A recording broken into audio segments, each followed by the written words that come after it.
السلام علیکم ورحمۃ اللہ۔ یہ سارا پاکستان نہیں آنا چاہتا بھائی، آپ پاکستان کو اتنا کمزور نہ سمجھیں، اپنے آپ کو اتنا حقیر نہ سمجھیں۔ آپ جس ملک میں رہ رہے ہیں یہ پوری دنیا کا اب نمبر 1 ملک ہے، یقین کرو، اور بہت ہی بڑے منصوبے کے تحت یہ مارس وجود میں آیا ہے۔ اللہ کا ایک بہت بڑا منصوبہ ہے، جس سے چاہا اللہ تعالیٰ نے جتنا کام لیا، اور جن سے چاہے گا اللہ تعالیٰ اپنے دین کا کام لے گا۔ پاکستان کا مطلب کیا؟ لا الہ الا اللہ۔ یہ سیاسی نعرہ لگایا گیا تھا، نہ نعرہ لگانے والے کو اس کا معنی مفہوم پتہ تھا، نہ پیچھے جواب دینے والے کو اس کا معنی مفہوم پتہ تھا، اور نہ اب جو اس نعرے کا نام لے کے پھر فریب دینے کی کوشش کر رہے ہیں، ان کو بھی اس نعرے کا معنی مفہوم نہیں معلوم ہے۔ کبھی یہ نظام مصطفیٰ کے روپ میں آتے ہیں، فریب دیتے ہیں، کبھی یہ مدینہ ریاست بنا دیں گے، یہ سبز باغ دکھاتے ہیں، اور کہتے ہیں میں آپ کو لا الہ الا اللہ کا مطلب بتا رہا ہوں، اور خود مزار کے سامنے جا کے سجدہ ریز ہو جاتے ہیں۔ بتائیے، یہ لا الہ الا اللہ کا مطلب بتائیں گے؟ مورتیوں کے سامنے جھکنے والے، عرس اور میلے کرنے والے، قبروں کے سامنے سجدے کرنے والے اور پھول چڑھانے والے، یہ جمہوریت کے دل دادا، یہ صرف اسلام آباد کے شوقین ہیں، ان کو اسلام سے کوئی غرض نہیں ہے۔ یہ اسلام کے معنی نہیں جانتے، ABC نہیں جانتے ہیں، لا الہ الا اللہ کا پہلا جو حرف ہے وہ نہیں جانتے ہیں، کیونکہ لا الہ الا اللہ یہ ہوگا لیکن ابھی نہیں ہے، ابھی اس کی یہ دعوت اٹھی ہے الحمدللہ۔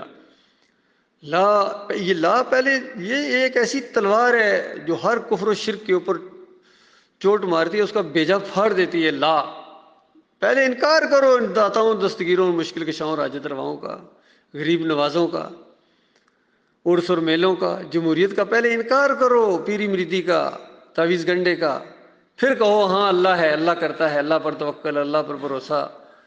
یہ ہے لا الہ الا اللہ۔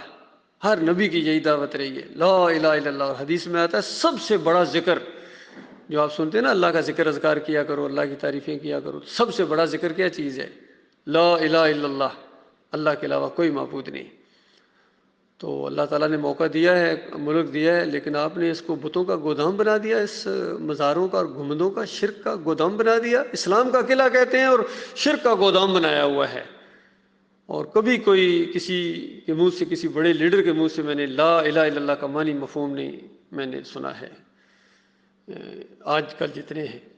باقی کچھ علماء گزرے ہیں جنہوں نے یہ بات کہی ہے، جس طرح ڈاکٹر مسعود الدین عثمانی رحمۃ اللہ علیہ نے اس نقطے کے اوپر بہت زیادہ زور دیا کہ دیکھو تمہارا ایمان خراب ہے، شرک کی وجہ سے تمہارے اعمال برباد ہیں، ظالموں واپس لوٹو، ایمان کی طرف آ جاؤ۔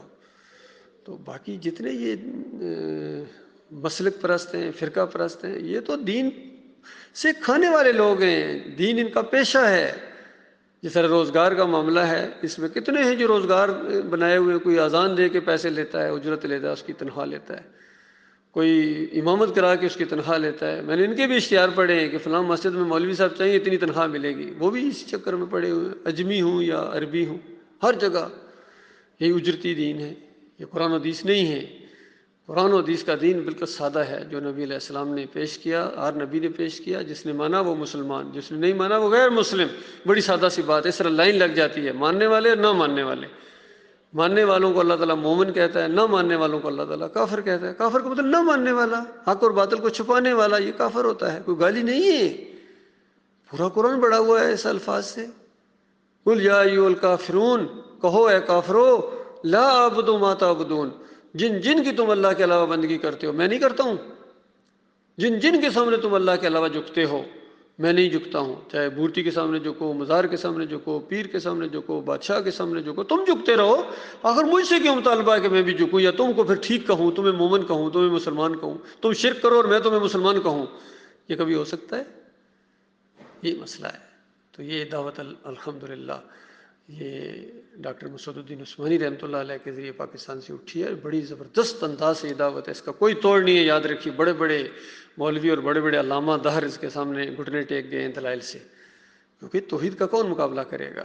بس گالیاں دیتے ہیں، الزامات لگاتے ہیں، بس جی گمراہ ہو گئے جی، بے دین ہو گئے جی، بس اس طرح کی باتیں ان کے پاس، باقی دلائل کے لحاظ سے کوئی نہیں ہے۔ اور یہ مسئلہ ہے میرے پیارے بھائیو، اپنے ملک کی قدر کرو اور پہلے ایمان لاؤ، پہلے یہ پھر باقی باتیں ساری بعد میں ہیں، پہلے ایمان ہے۔ تو یہ ایک بڑی سادہ سی بات ہے، میں اپنے بھائیوں تک پہنچا رہا ہوں۔ اللہ تعالیٰ غور و فکر کرنے کی توفیق